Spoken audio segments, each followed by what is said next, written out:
Welcome to the Writing Community Chat Show.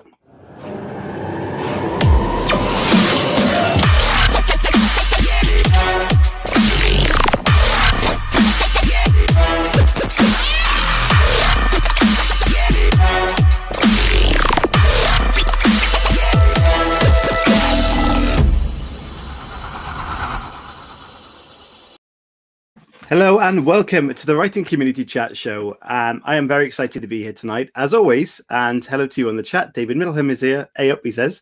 Hello to Ross Young and all of you that are joining us right now. It's fantastic that you join us. And I love that part of the community vibe that we get. We've got a great guest on for you tonight. And I got some news about some new features that are going on that you may have seen on the social media world. So it's exciting times, it really is. And there's a lot of changes coming up. So, keep an eye out and see how it goes. Tonight's guest, a lot of you may know from the world of Twitter. And I'm sure you probably do, as there's been a lot of involvement on the retweets of the show announcement. So it's exciting to see this author tonight. A lot of different genres in there, a lot of different writing styles and platforms. So it's going to be interesting to speak to this person as to why that happens. And we'll do that very shortly. So a bit of news. The Writing Community Chat Show Book Club has started. That went out on email and on the social media pages. And it is a really fantastic opportunity for an indie author. And as an indie author myself, I kind of wish that I had this opportunity back when I was writing my first and second books. It's a chance to be featured on our website for the entire month as a featured author.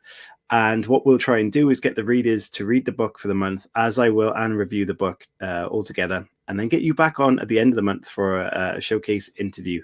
So if you are interested in being that featured author or a reader for the book club, please get in touch, and you can visit that page on the writingcommunitychatshow.com and the Writing Community Chat Show Book Club page, the section, the tab. So please check that out.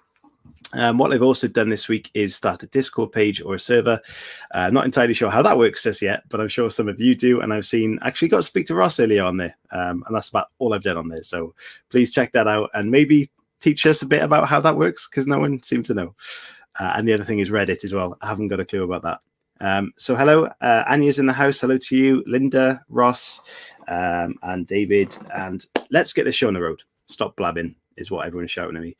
They're not, but okay. So tonight's guest, as I mentioned, he's a Twitter presence, but he is also an author, an artist, a poet. He writes mostly cyberpunk, loves art, music, reading, movies, sci-fi, and horror and gaming. This is off his bio, which you can see on the bottom of the screen now. He studied, which I find fascinating, ancient and medieval history at university, and is a qualified teacher. And he's written over around 9 books at the moment, all in different genres, including fantasy, poetry, non-fiction as well, children's books, and in different styles as novellas, novels, and short stories too. So that's very exciting. And his latest book is called In the Heart of the Void, which was released in July this year. Ladies and gentlemen, please welcome TANWEER DAR. Hello. Hey. Hi, how are you doing? I'm fantastic. A, thank you for joining us, and B, I hope you're well. How are things? Yeah, really good. That's the best introduction I've ever had, ever. So thank you very much. I feel important. You feel important? Well, it's the wonderful world of the web where pretty much you can find out anything about everybody. Julie Cusmer's in the house. Hello. She says, hi, Tan. Oh, fantastic. Hi, Julie. And there's a few people in here. So thank you for joining us, as I said, and I hope all is well with you. And, it's great to have you on the show. And I'm very intrigued, as I did mention, about all the different styles and things that we'll tap into very shortly. David Middleton says, Tan. My Brummy brother, David. Yeah, you're from the same area. As well. You're from the same area? We are indeed, yeah. We haven't actually met yet, but we really need to. Yeah, we really need to. Now lockdown's kind of hopefully a distant memory. We can do that. Who else is in? Lord Vale. Hello, haven't seen you for quite a while. Oh, fantastic! So you look great with a beard. Yeah, is it I haven't spoken to you in a while actually, but so yeah, it's nice to see you. Nice to see so many friends here. Actually, so many people I recognise. Is the beard a recent addition, Tan? It is. Yeah, I as you know, it's the summer holidays recently. I just near the end of it, I kind of just thought, I'll let it go a little bit, just relax. And then my wife made a comment about it's suits me. It actually said a rustic beard. I don't know what a rustic beard is, but apparently it's a rustic beard. And then I asked my friends, I asked people on Twitter, I asked people on Facebook, and generally it was very positive. It was a positive response. I just kept it. So yeah, it's a recent addition. Well, a bit of feedback is always good. Go with the emotion there. Fantastic. So, of course, the first part of the show is always looking at the backstory and trying to figure out exactly how you arrived at where you are now, which is something I love doing. And it's a great feature to find out, the true story of the author before the story that came out of the author's mind. So we're going to go into part one, which is the road to writing.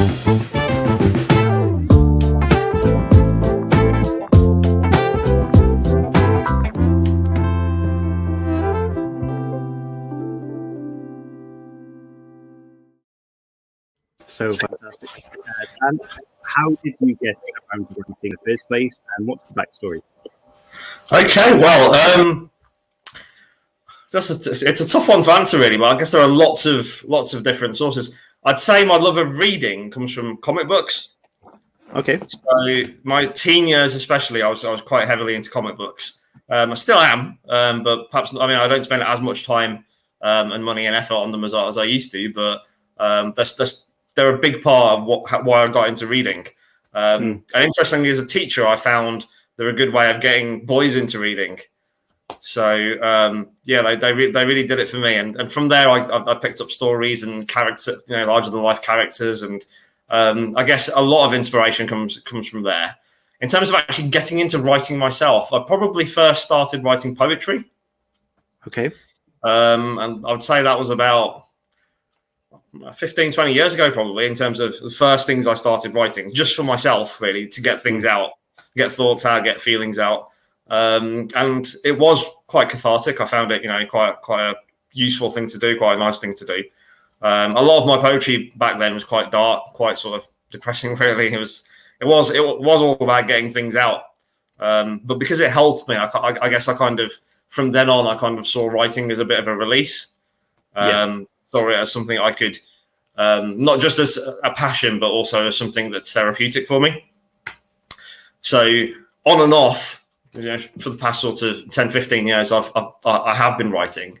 But obviously really, really going for it, I've only, sort of recently done in the past couple of years. I really decided to go for it.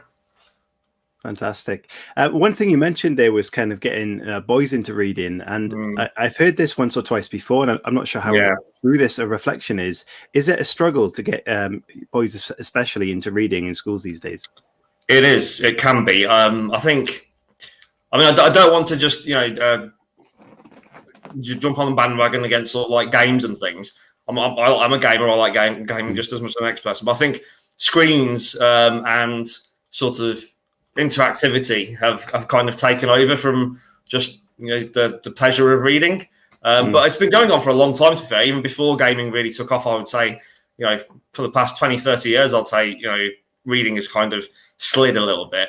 It's had a few resurgences. I know various opinions about the author, but I know the Harry Potter books were quite a big thing in getting children into reading, so I can't knock them for that. But you do tend to find that it's a stereotype, it's a generalization, but you do tend to find that girls still, pick up their books and, are quite attached to them, whereas boys are still a bit reluctant, especially as they get older. They're a bit reluctant to sort of have a book and be seen reading almost. But if they get into something, they really enjoy it. And it's just that initial hurdle almost. It's the kind of thing, well, actually, reading is cool. Reading is, it's fun. Once they get over that hurdle, they love it as much as anybody. The only thing I could say about gaming, in defense of gaming these days, is that the story and the plot and the character arcs is so vast now compared to kind of what we grew up on, that you can almost get the benefit of story from it. Yeah, and that's important. It's going back to what I was saying about comic books. It's a similar sort of thing, really. I mean, I guess that's another thing, actually, into film and TV. I think people are used to getting a story in a couple of hours. And when you read a book, you kind of have to invest a lot more time and effort into getting that story. So, but again, I love film just like as much as I love games. In fact, David's on here. I remember speaking to him on Twitter about The Prince of Persia, Sands of Time, especially. It's one of my favorite ever games. It had a great soundtrack, but it had a great story as well. It was so immersive, and it was like living inside a book. And you're absolutely right. Games are more and more immersive, and more, they have wonderful stories too. So it's just having that variety of sources, isn't it? It's having, enjoying gaming, enjoying film, but also dipping into a book now and then as well. It's nice to have all of those things. Yeah, it really is. And I mean, it's that thing that potentially opens the door for more people to get into the world of story, rather than closing it for a lot of people. Exactly. Yeah. So writing is definitely an expressive art, as you mentioned. So going from writing poetry and getting that out there, which you kind of still write poetry now, right? I do, yeah, absolutely. So amongst your work. So at what point did that become a story? At what point did you think, actually, I want to now write this as something bigger? That's a pretty good question. I think, well, you mentioned my degree in ancient and medieval history, and history really is stories about people from the past, and them telling their stories. And one of the things I study at university were the Icelandic sagas, the Norse sagas, and actually my first sort of published fiction book, which was years before I joined Twitter, it was ages ago. It was called Heart of Steel, and that was a fantasy book. And that was very, very much in the vein of the Norse sagas. It had that sort of character to it. So it was almost like an epic poem. So it was kind of a transition from poetry into storytelling. And obviously, having done ancient history as well, I did lots of work on the Greeks. So we had Homer and Hesiod and Herodotus, and writers from back then who were poetic in their writing anyway. So it was almost a seamless transition from poetry to prose, actually. So I think without the poetry, I wouldn't have got into prose, and without the history, I wouldn't have got into writing either. Yeah, it's amazing, and it really is fascinating, especially like the ancient history and medieval stuff. It kind of blows my mind. And is that something that you've reflected in your work a lot, or is it kind of you just focused? As I mentioned before, your genre is bounced around quite a lot, which is interesting. And is that down to sort of your influences as a whole, or are you trying to still find kind of a straight line, or do you ever think there'll be a straight line for you in terms of this is what I write, or you're always going to keep an open sort of mind in that respect? Yeah, I'm trying to be a cyberpunk author. I'm trying for that to be my main genre, but I do find that I sometimes get ideas or I get stories. I mean, a book I published very recently, it was a fairly short book. It was a novella, but a smallish one called Kingdom of Blood. And that was like a vampire fantasy story, but it kind of came to me almost fully formed. And I was like, I've got it. I need to write it. It wasn't in the plan. I'd never planned to do it, but it just kind of came to me. And I'm open to that. I'm open to do different projects, and because I do other things as well, because I'm not just specific to one type of art, because I do other forms of art, because I write in different mediums. I'm quite open to doing other things as and when they kind of take my fancy, as I'm kind of inspired to do them. So I do have. I know we want to talk about future projects later, but I do have more of a plan of maybe a cyberpunk series, which invests me more into that genre. But I would never say never to any genre, really. And I wouldn't say that I wouldn't write other things again, because I'm pretty sure I would. Yeah, it's great to. I personally think it's a great asset to have the ability to write in different genres. But do you kind of, if you're going to go down the published route, do you have a fear that perhaps you kind of putting yourself in a corner where it might put some people off? Yeah, I do. I guess when I'm writing, I'm not thinking about that though. I'm just thinking it's a story I have to tell. So as a writer, I'm working as a storyteller, and it's I guess I don't really think about that until after I've written the book, and I know, I've got to publish it, I've got to market it, I've got to do all those things. I think a lot of people in the writing community find the most challenging things to do. I feel like I've been really lucky. I feel like I've had lots of support, and generally my writing's been well received. But I do feel like if anybody wanted to pin me down, they'd find it incredibly difficult to do so, because I don't think I could pin myself down. It's the horrifying question: is what does your work kind of relate to or resembles your work? So you have to explain that. And I imagine when you've got a lot of genres in there, it's kind of it's impossible. I'll make a list. Yeah. I guess the other way of looking at it, if I was, the silver lining to the cloud is, it's almost like I can write something for everybody. Yeah. So some people who read my work, I mean, I've had quite a few. Speaking of Kingdom of Blood, I've had quite a few people read that book who haven't read anything else that I've written, but because that was fantasy and they're really into fantasy, they gave that a go and enjoyed it. And so it was nice to have new readers and different readers. So it's nice to be able to do that. It's to be able to say, well, actually, most of my books might not be for you, but actually I have written something that you probably would like. So it works both ways, I guess. Yeah. Let's talk a little bit about cyberpunk then, because you mentioned that's something you want to get into a bit more. You've written books in that genre.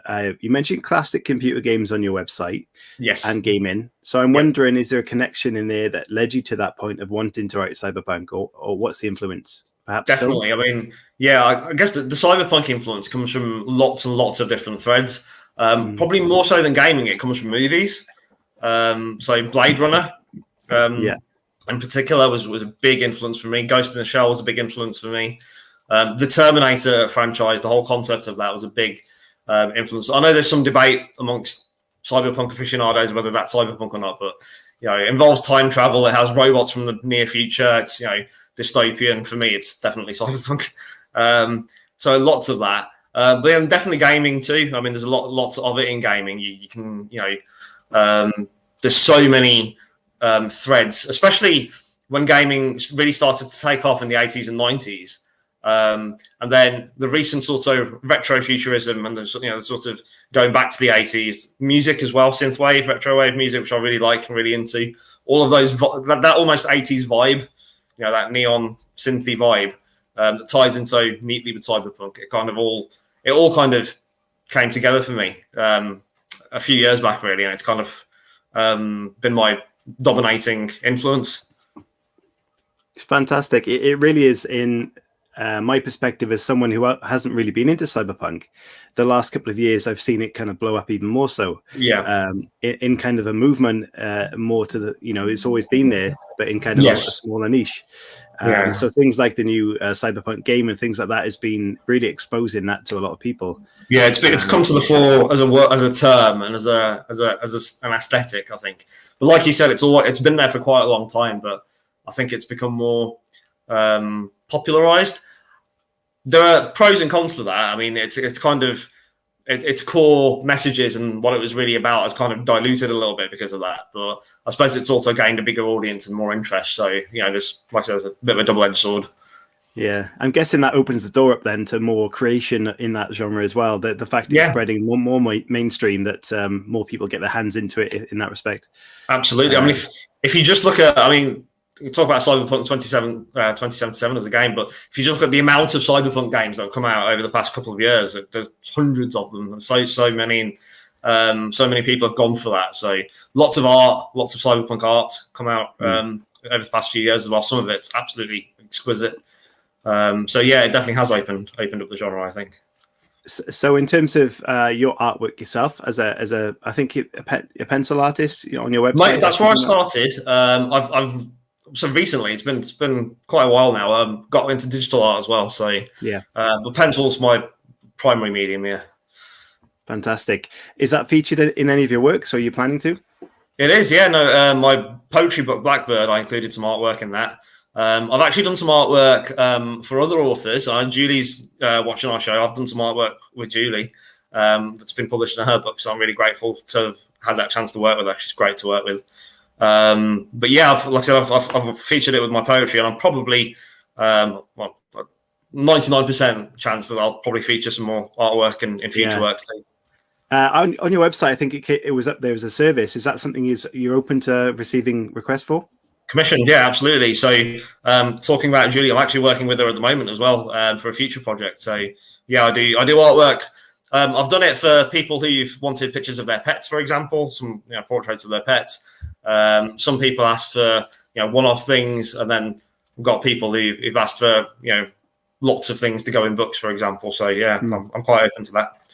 Well, there you go. Hit Tanweer's website up and have a look into that. I'll put that post up at the end, the link to that. Thank you. Fantastic. Julie's obviously a happy customer then, coming back for more. Yeah. Fantastic. So let's jump into part 2 of the show, and we'll find out about your current book, Tam.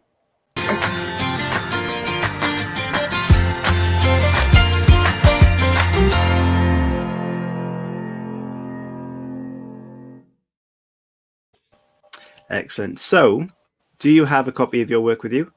I do, yes. Yes. You always know if someone's prepared. It's actually up in the top corner, which you can see there. It's quite. It is. Yeah, I can see. I've noticed. Show it up to the screen for us, and let us know a bit about that book. Okay, so Into the Heart of the Void. So, as you mentioned, I sort of skip across various genres.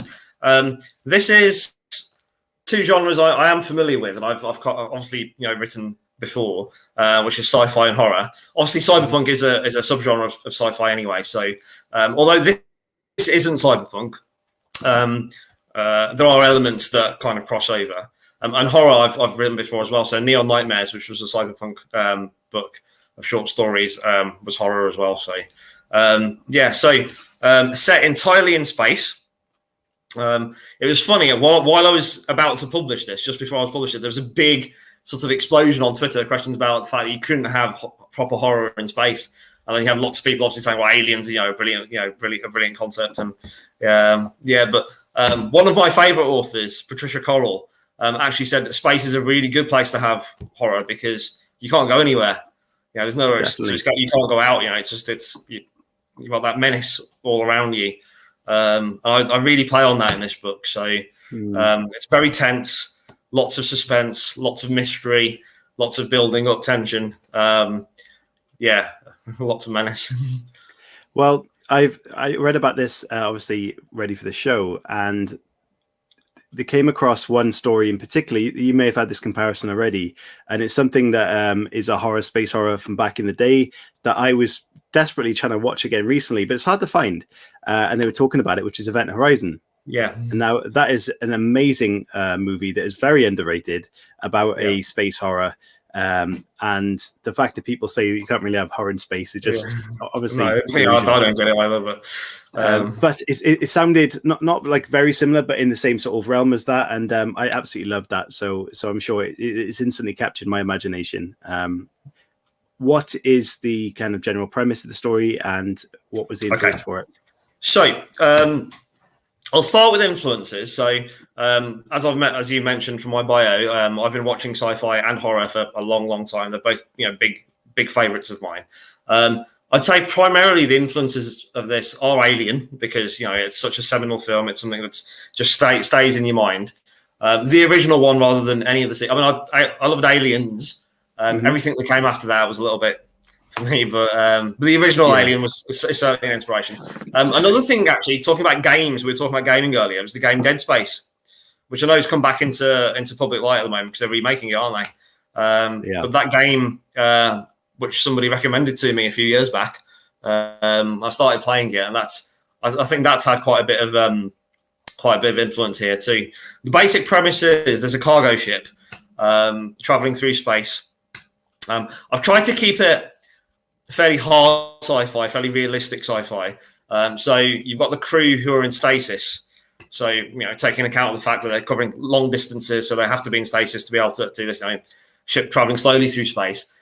They get woken up, and things aren't quite right. So, at first it's just like, they've been woken up, they're trying to get ready there, and then slowly they notice, well, actually, we're not where we're supposed to be. Things start happening on the ship. They start hearing sounds. Computer starts playing up. Ship's computer starts playing up. And like I said, it just builds. It builds on that. It builds on that. Builds on that. As it's a cargo ship, it's full of cargo. There's like 10,000 containers in the huge cargo hold. And amongst that are things they weren't expecting, let's say. Fantastic. Very exciting. You're absolutely right with the Alien films. I think they are still ahead of their time in terms of the quality there. Before one and the third. So 1 and 2. The reason Alien was amazing, and you mentioned the word in your book, I almost challenge myself with horrors these days to be actually scared by them. films. But going back to Alien, it was the tension that absolutely drove people crazy. It was which is absolutely. Which is what you were mentioning that you've written in this book. And now my question is, someone who may be watching is a new author or listening to the show, who is looking to write this kind of work. How do you make a suspense? How do you build that tension? How do you build it? It is a skill. It takes time. It takes patience.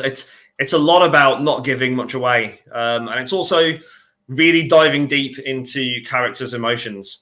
So, because I set this in space and there's a limited set of characters, there's just a small crew on the ship by themselves, I really got to delve into each character's emotions and how what was happening to them made them feel. And that really is where I think the tension builds. So rather than saying what's happening, you're explaining and describing how the characters are feeling, how they're suffering, how they're sort of, in certain cases, losing their minds as well. That slow drip kind of, it's almost torture, really. You're kind of torturing your character. I know writers often talk about how horrible they are to their characters. I'm really horrible to the characters in this book, but very slowly. So it doesn't all happen at once.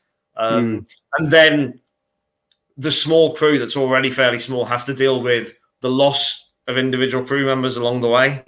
And you kind of, you just feel that grief and you feel that loss and you feel that tension again. But it is about pacing yourself, I suppose. And it was a bit of a challenge for me, really, because I'm quite used to writing fast-paced stories. So a lot of my Cyberpunk stories are quite action-packed. So it was a challenge for me to kind of slow down with this and kind of, drip feed the audience a little bit more. So it was nice to be able to do that. It was nice to have a different pace in this book. Yeah, it sounds fascinating, and I will be looking into that definitely. I think Alien, and you mentioned gaming there is another influence. Alien Isolation is a game out at the moment. I can't play it. It's the tension again. It just really ruins me.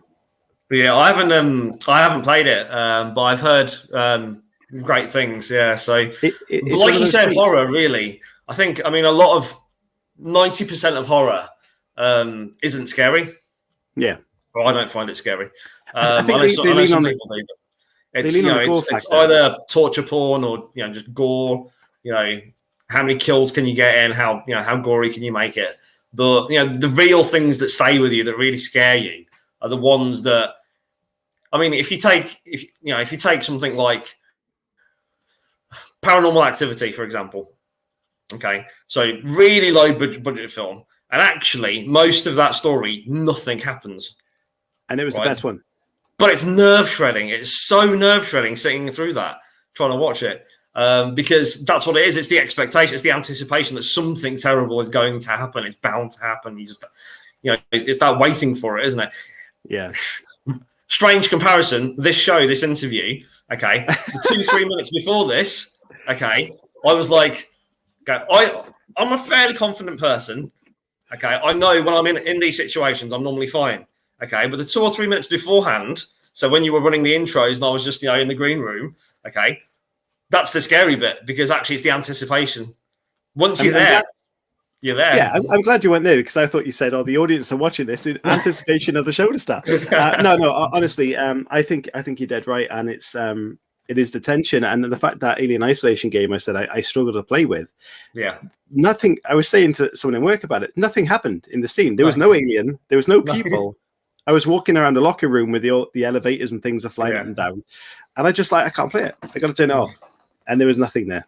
Right. Well, I'll tell you another game that did that really well, which might surprise people, actually. Is the original Halo Combat Evolved. Because of the music, I think. Some of the music in that I thought was really, really strong. And there were some sections where very little happened. But because of the way the music built the tension, you were just in anticipation that something's going to happen. It was really nerve-wracking. Do you know what? I think that's where you've got to give credit to horror writers, because in a movie, for example, or a game, you can lean on that music and that really great tension building sort of drama music, but you can't do that while you're writing. So you really have to play on the drips, like you said, and learn how to, or get the feedback from beta readers in respect to that. Ross says the music in Halo is awesome. I write to it sometimes. Yeah. Interesting he says that, because another prominent member of the writing community on Twitter, Vaz Anzai, I don't know if you know him, he's started releasing lots of ambient music, and it's quite dark and it's quite atmospheric, but it is very, very, very good to write to. I find it really, it's not what I used to write to. I usually do listen to music when I write, but I started listening to that recently, and that was really it's been really powerful, actually. Do you find that if you're writing to certain music in that respect is kind of dark and a bit tense, does that reflect your work? As in, do you lean towards that kind of mood, or is it? I think so. Yeah. I mean, I think it works for me, because what I was writing at the time, the project I'm working on at the moment, did involve a bit of darkness, and it is dystopian. So I guess it worked for that. I guess if I was writing a comedy or something, it would probably not work so well.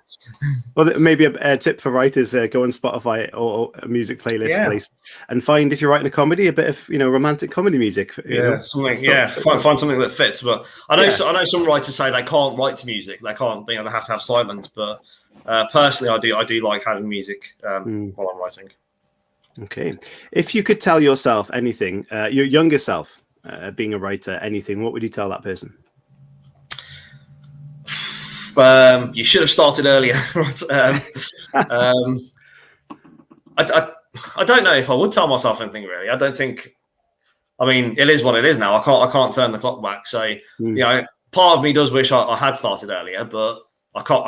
Like I said, I can't go back and do that. So in terms of advice, I think I've only ever done one other interview, and that was with Vince Stevenson. And with him, I said, perseverance. It's a tough gig. It takes a lot of patience, a lot of hard work, and in the short term, with very little reward and very little sort of recognition, it's quite you really have to want to do it. You really have to have a passion for it, but you need to keep going, because no one's you're not gonna get there if you give up. The only way you're gonna get there is if you keep going, and I'm determined to keep going. So, like I said, I don't think I need to tell myself that in the past, but I know there are quite a lot of struggling writers, a lot of indie writers especially, are quite sort of downhearted and disappointed, and they kind of think, no, we don't get many sales, we don't have much recognition, we work really hard. Some of their writing is brilliant, but it's the long game. It is something that's going to take a lot of time, and it's true. It's true with every art, really. It's being a visual artist as well. I know when I started drawing, I wasn't very good, and it wasn't something I ever.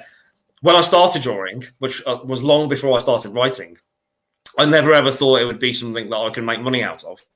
It's just something I like doing.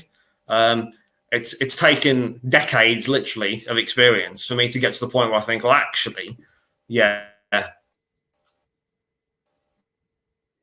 art is worth saying people are buying.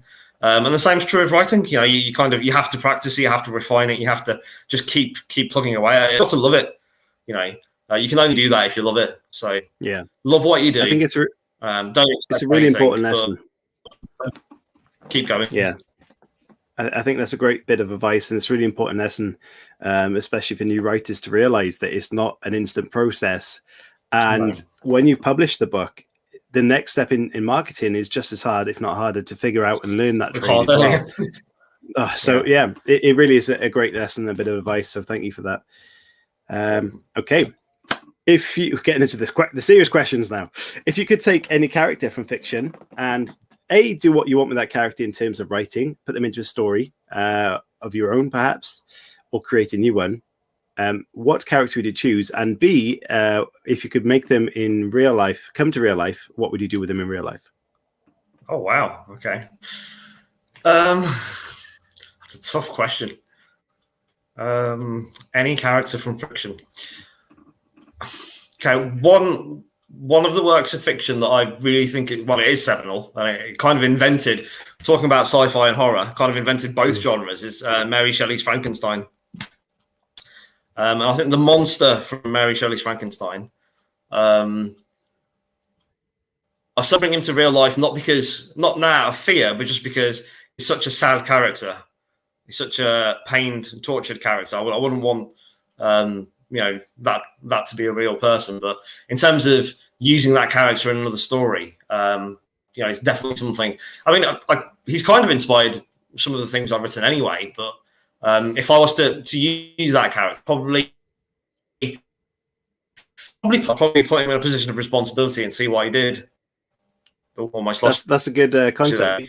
In Mary Shelley's book, he's very much a victim almost. He's the object. He's been created. He's kind of, lots of things outside of role, which is often why he gets angry and so much resentment, and he leads to so much violence and destruction.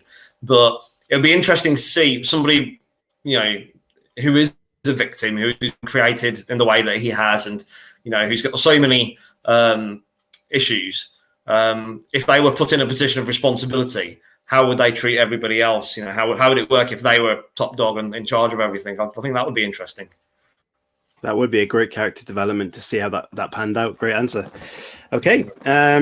If you could change the ending to anything, again, TV, film, movies, why not even games? What ending would you change and why?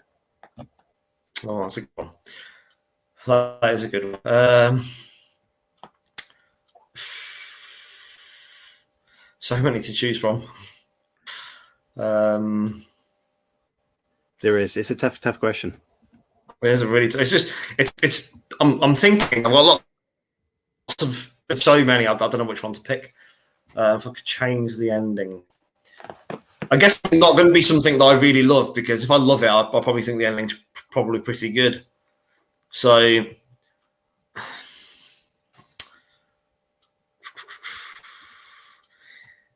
I'll go with Star Wars, because I'm not actually a huge Star Wars fan. I've watched the original trilogy. I watched the prequels as well. Not really tempted to watch the new films, but in terms of the original trilogy and the story, the ending, we had Darth Vader finally sort of recognize the situation he was in. There's a spoiler here, but I'm guessing everybody's seen Return of the Jedi. So I was going to say, yeah, watch out for the spoiler in this one. You kind of sort of, if you haven't seen Return of the Jedi, don't watch now. But yeah, if you haven't seen it now, I don't think you're ever going to see it, to be fair. So that recognition, and when he throws the Emperor down the hole, and he finally reconciles with Luke just before he dies. I don't know. I almost wonder if more could have been made of, especially of that relationship between Anakin and Luke. That I could have, there could have been more of that, and it perhaps could have the whole story, the whole Skywalker saga, I suppose, could have been resolved a bit better and negated the need for all the other films I'm not that big a fan of. That I would change a little bit, but not hugely. It's a hard question, because, like I said, a lot of the things I really like, so things I mentioned like Blade Runner or Terminator, stories like Frankenstein, Lord of the Rings, I'm a big fan of. Other sci-fi, H.G. Wells stories, I'm a really big fan of. I like their endings, so I probably wouldn't change those. Yeah. Fantastic. Oh, I'll tell you one thing I would change that I do like. Buffy the Vampire Slayer, I'm a big fan of, which some people know. Probably an argument that it went on for longer than it should have done, but I probably would have ended that a little bit differently. Instead of having, again, spoiler alert here if you haven't seen the last series of Buffy the Vampire Slayer, it ends up with this huge battle. Lots of Slayers. I wouldn't have had that. I think Buffy being the Slayer is really important, and actually diluting that and having so many of them and making such a big. Oh, Chelsea's here and I'm excited by Buffy. Having such a big sort of finale, almost it didn't work for me, so I'll change that a little bit. I think there's a lot of things that have gone on too long, and you mentioned the Alien films. Yes. Terminator perhaps is getting there. Fast and the Furious is another one. Definitely. Do you know what? And I'm a massive fan of The Walking Dead, but it's 12 years in now, and if they end this the wrong way, that's the ending I'm going to change. Definitely. Yeah. It is a shame. People rightly make a deal of it. I mean, it's interesting. I watched the first two Terminator films a long time ago, and originally I thought T2 was the better film. And then in recent years, I've definitely come to the conclusion that the original is the best film. It's by far the better film. And even watching it now, we talked about Alien, how that stood up to the test of time. It's so hard to believe that film was made in 1970s. You know, it's so good. It's still so good. It is. But yeah, I think just it's Hollywood. Unfortunately, it's the nature of Hollywood. They have something that is so successful. I think, well, just use it again. We're going to make money out of it, so they just keep going and going and going and going and going. But yeah, it's absolutely. A shame. It's a shame. It is. Okay. Looking back on your career, say in however long that may be, what would success look like for you? What would you be happy with at that point?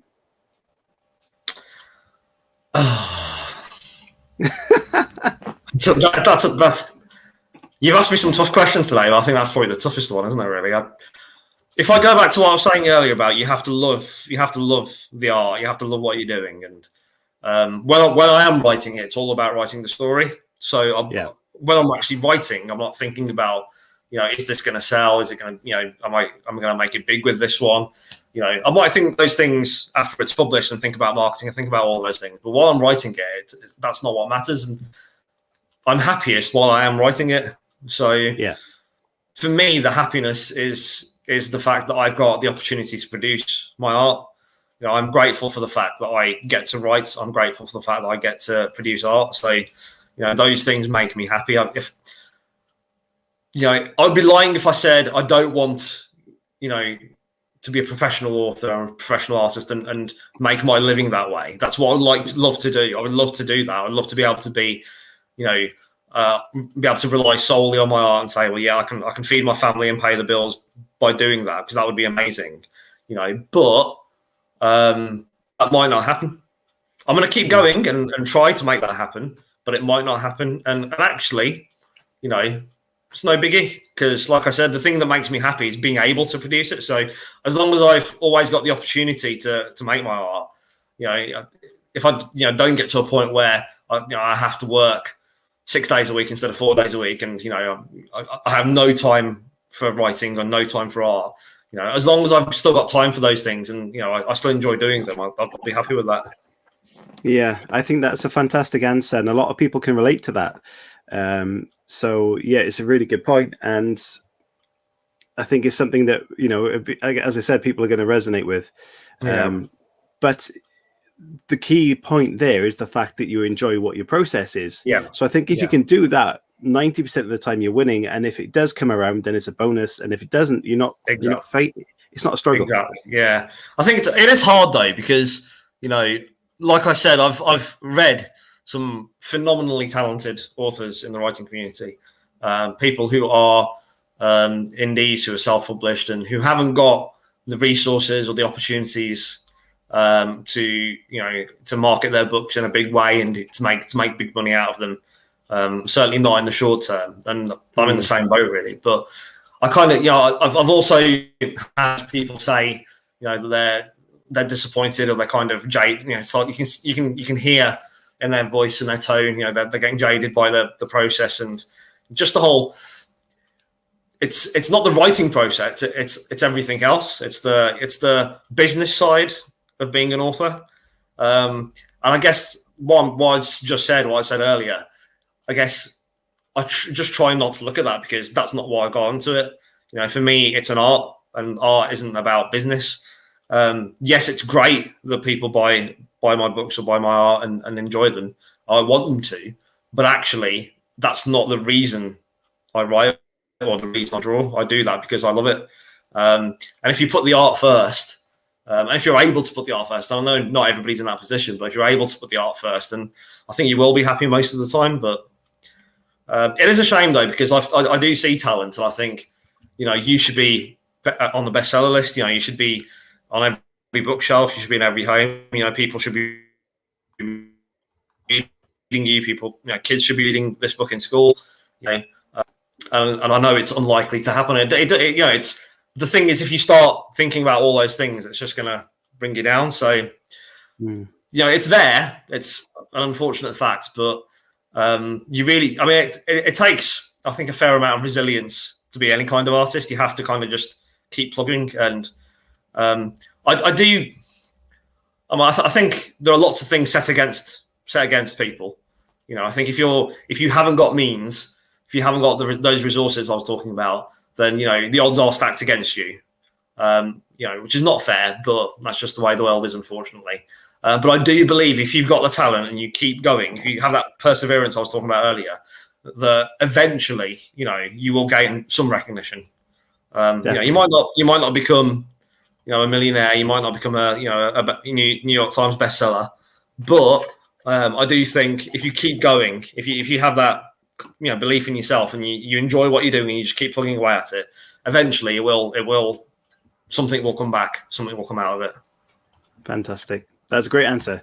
Right, what we're going to do now, before we go into part 3 of the show, which is questions from you guys that are watching the show, is the new family member. And of course, we want to grow the family of the Writing Community Chat Show and the community that is around it.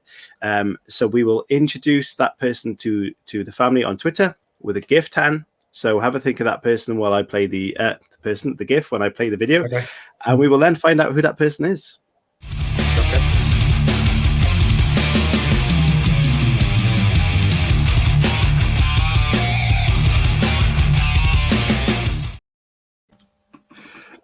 That person has got a name, and I'm great at producing names. So let's have a go at this one. That person is Kelemanassis Kanakas.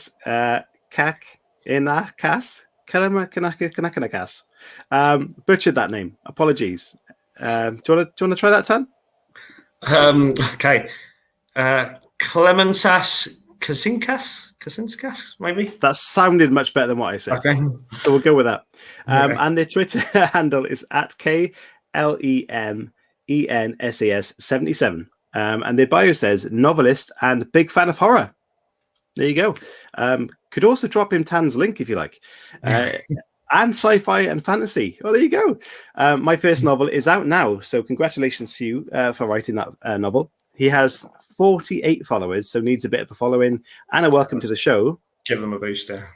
Give him a boost. So with that in mind, fan of horror, sci-fi, fantasy, what GIF are we going to send that person, Tan?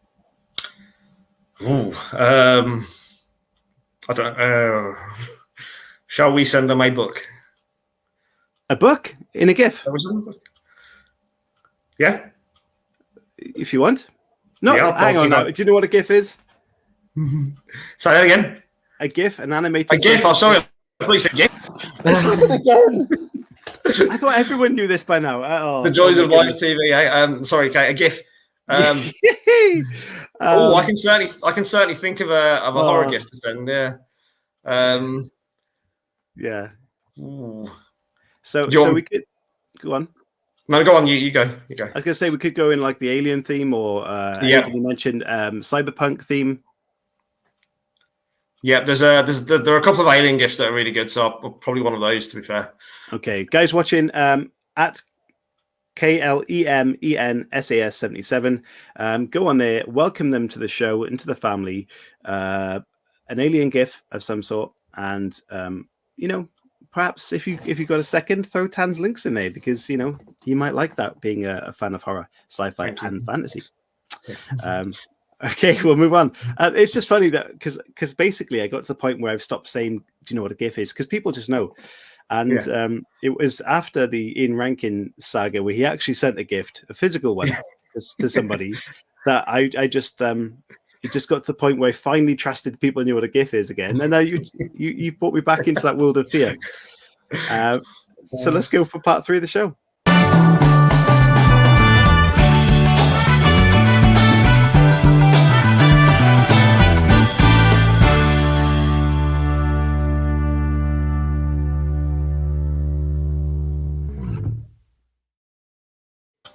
Excellent. So, part 3 of the show is the questions from you guys. If you're watching and have a question for Tan or for me or for both of us together, send them in now. And we do have a couple, so let's get them in.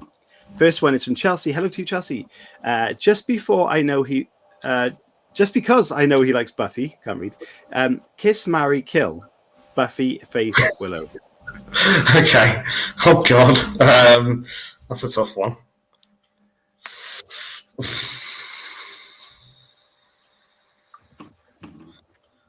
I couldn't kill it, I don't think. Well, you have to choose one. So, Oh, don't unfortunate I? accident, maybe. Oh, God. Okay. All right. Okay. Kiss Willow, marry Buffy, kill Faith. I honestly never really got into that. So let us know in the comments what you think of that decision. It's a good question. Ross Young, question: do you have a favorite one of your works so far? That's a good question. That is a good question. It's a tough question as well. I have mentioned it a few times. I think my book, The Demon, it's a cyberpunk book, but it was something I put a lot of heart into. I felt like a lot of myself went into it. It was, yeah, and yeah. If I was to pick one thing which I say I was the most proud of, it was probably that book. So probably The Demon. But it is a tough question. Yeah, I'm proud of all the things. That's probably the one thing. Yeah. Fantastic. Another one from Chelsea. Thanks. What's the best book you've read that you'd recommend? Did you read it for pleasure or research? Good question. Okay. There is a book called The Unseen World by Patricia Corral. I didn't mention her earlier as my favorite author. Again, an indie author, not a big famous author. It is just a staggeringly beautiful book. I read it for pleasure because I've read her works before, and she suggested that was the thing she was most proud of. So I had to read it. A while before that, I read a novella she wrote called Peony Lanterns, and that was my favorite book until I read The Unseen World. They're both set in sort of feudal Japan. They have just a really beautiful aesthetic, but there's also a lot of supernatural things that happen in both stories, and especially in The Unseen World. It's also it's crossing over between the sort of the real world, the living world, and the world of demons. But lots of Japanese folklore. She's obviously done a lot of work and a lot of research into that, and it's just really immersive. And like I said, the aesthetic is beautiful. Her writing, she's got a really natural, beautiful writing style. So I would definitely recommend that to everybody because it's just an absolutely beautiful book. Sounds fantastic. Great recommendation. Lord Vale says, I pronounce it Jiff with a J. And Ross says, you're wrong. Yeah. Simply you're wrong. It is. No one knows. No one really knows. That's the definite answer. Okay. Question from Anya. What is your favorite saga and why? Ooh, okay. I'm guessing she's referring to the Norse sagas because I mentioned them earlier. I know she's into her history. Now I have to remember their names. They've all got Norse names, haven't they? There's Am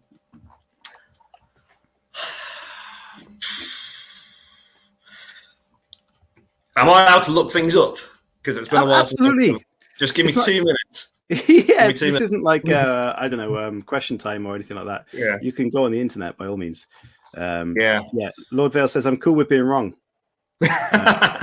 Anya says yes, Norse sagas, please. Yes, I thought that's what she meant. Yeah. There is one that stood out. I have actually forgotten the name of it, which is really bad of me. We can all just now look at Tan's Googling face. Oh dear. Oh God. How bad is it? Yeah, it's absolutely fine. It's got a rustic beard on the go, so we're all happy. Yeah. So when you guys are doing that, I'll just pop the website up so you guys can have a little look at Tan's website. Oh, thank you. Yeah, that would be great. You're welcome. That is www. Not for three of them. TANWEER.com. And it's there on the screen for you. And it will be in the description of the show in the podcast and the YouTube channel. So please do check that out. And we'll see if he now knows who he's looking for. This is like, do you know what? When you go on things like, I don't know, what's it called? Twitch. No. Yeah. Twitch. Yeah, Twitch. Like and you see someone just typing for like 5 hours straight with no words. And there's like 600 viewers. Do you know what it is? I haven't actually read them since university. So although I enjoy them immensely, it's been a long time. So in terms of names, so there's this guy who appears in quite a lot of the sagas. His name's Snorri. Great Viking name. And I can't pick a favorite as such, but the stories. A lot of the sagas involve transition from the old religion, the Norse religion, to Christianity. So as Christianity was arriving in Iceland, that's when a lot of these sagas were sort of composed. So it's more the settings and the characters that I really sort of got inspired by. But I will come back to you, Anya, when I'll do a bit more research, refresh my memory a little bit. I'll get back to you. So because we're friends, I know you love your history. I'll dig that up and I'll pick a favorite for you. I hope that's okay. Chelsea says, I studied Volsunga saga for my monsters. Werewolves class. Did you watch the Viking programs or anything like that? Or, I haven't. No, I was a big fan of the whole. I mean, this was Danish rather than Icelandic. The whole Grendel saga story. Okay. So Beowulf and Grendel. So that was. I mean, that's partly English as well, but it's it's kind of ties the English and the Vikings together really. But no, I haven't watched the Viking show. I know it's very highly acclaimed, but I never got around to watching. I loved Vikings, and then I watched The Last Kingdom reluctantly because it wasn't Vikings. But then I loved The Last Kingdom as well, which is more of a look on the British side of the Vikings. The Viking. I'll tell you. I don't know if you've seen this. I think it was a book as well, actually. The 13th Warrior. Rings a bell. I can't think of it. Yeah, it's quite old. The film, even the film's quite old. It had Antonio Banderas in it. I'm familiar. I just don't think I remember it very well. So I mean that was kind of like an adaptation of the Grendel story. Okay. But it was a good book and a good film as well. So I really enjoyed that. Anya says, I also love the sagas for the trans. There's some really silly things happen in some of the sagas. So yeah. Okay. Fantastic. Thank you for that question as well. Let's have a look. A couple more before we finish up. David Middleham says, if you had to choose to do only one, artwork, novels, or poetry, which one would you choose? And that is a fantastic question. It is. It's been a night of hard questions, hasn't it? Which I guess are the best kind. I can actually answer it. I am going to answer it. I would actually say artwork. Which might come as a bit of a surprise, but I did mention it's the thing I've been doing the longest. Yeah. Although it's out of those three things, it's probably the thing I'm least known for in terms of the community. It's the thing I've been doing the longest. So if I lost it, I would lose more of myself, if that makes sense. So if you took novels away, it would be painful. If you took poetry away, I've talked about how cathartic that would be really painful. But if you took artwork away from me, you'd actually take me away. I think I've been doing that since I was 4 years old, 3-4 years old. I've been drawing. I've always done it. So I'd have to pick that, I think. Tough one, but you answered that very well. Okay, so just before we finish up then, obviously I mentioned your website. Before we go into where people can buy your work, obviously other than your website there, you mentioned that you were looking into potentially a cyberpunk series. What can we expect from you in the future that you haven't kind of mentioned yet? Okay, so I won't say I've got it planned out, but I've got titles. I've got an overarching sort of theme. So I've had that before, and kind of it's fallen by the wayside. It hasn't quite achieved that. So the Demon I mentioned earlier, I wanted to write a sequel to that. I started writing a sequel to it, and I didn't feel like it was good enough because I was so proud of the first book. I thought it's not. It just wasn't. It didn't work for me, so I abandoned it. I thought I'd rather leave it as a standalone book that I was really proud of than sort of spoil it. Almost going back to we were talking about the films and people sort of make sequel after sequel after sequel that doesn't work. But I've got a trilogy sort of mapped out. I wouldn't say planned out. Very, very much cyberpunk, but a bit more political almost. It's got more substance to it in terms of the issues that are discussed in it, the themes. It's the first time I've Bay, so I've started. It's based in it actually names cities and places. It's a lot more real, I suppose.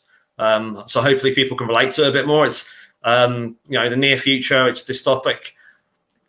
Got a bit of a V for Vendetta vibe. It's like I said, there's a bit more conflict. There's lots of different characters that I've tried to. I've read some really great work by other authors where they've got different threads and the characters sort of end up meeting up, and those threads are woven into one story.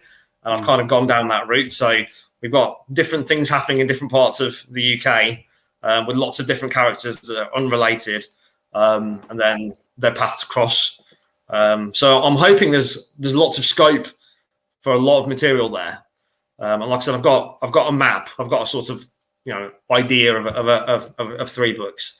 I can't promise it because past experiences, most got to happen. But that's my intent. That's where I'm hoping to go with it. And like I said, I feel like there's a lot for me to dig into. So I think it's a really big project. It's a really sort of a big challenge for me. So I'm enjoying it. I'm looking forward to it. It's going slowly at the moment because I've just recently gone back to work, and I've got a big art commission I'm working on at the moment as well. So I'm working on it bit by bit.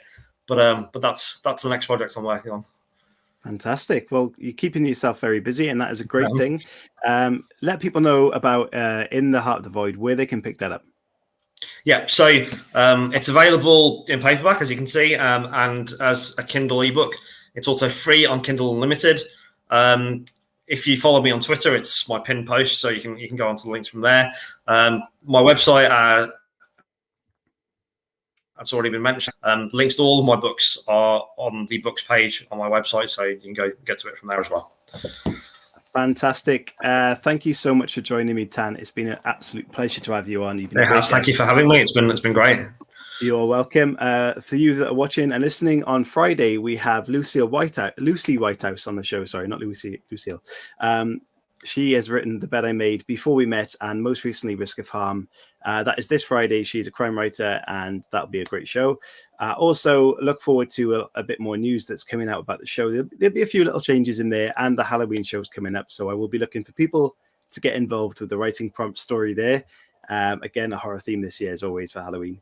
So we'll sign ourselves off here tonight. Look after yourselves, and we will see you on Friday, hopefully. For me, thank you, Tan. Anything else? Thank you very, very much. Thanks, everybody, for watching and joining in. It's been wonderful. Cheers, guys. Bye.